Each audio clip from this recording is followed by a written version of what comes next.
एक समय की बात है, एक छोटे से गांव में रोहन नाम का एक लड़का रहता था। रोहन बहुत ही नेक दिल और ईमानदार था। वो हमेशा दूसरों की मदद के लिए तैयार रहता था, चाहे उसे खुद कितनी भी परेशानी क्यों न हो।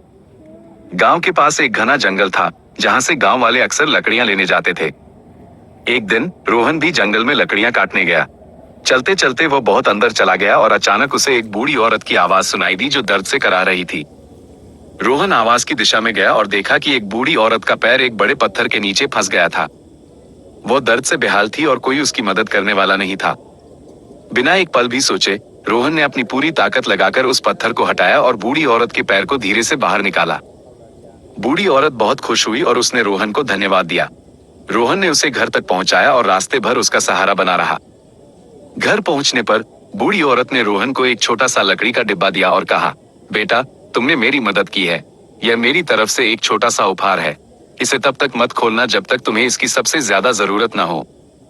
रोहन ने डिब्बा ले लिया और मुस्कुराते हुए अपने घर चला गया। वो उस डिब्बे के बारे में ज्यादा नहीं सोचता था और उसे एक कोने में रख दिया।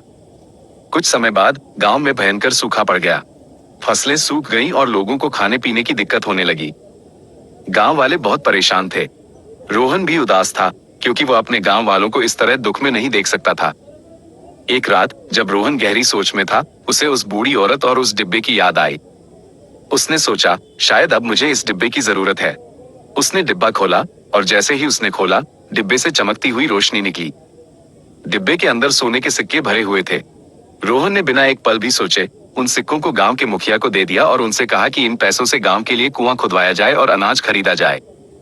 गांव वालों ने मिलकर कुआं खोदा और अनाज खरीदा। धीरे धीरे गांव में खुशहाली लौट आई। रोहन की नेकदिली और निस्वार्थ भावना ने पूरे गांव को बचा लिया। गांव वालों ने उसे बहुत सम्मान दिया और उसकी भलाई की कहानियां दूर दूर तक फैल गईं। रोहन ने साबित कर दिया कि सच्ची दौलत सोने चांदी में नहीं, बल्कि अच्छे कर्मों और दूसरों की मदद करने में होती है। क्या आप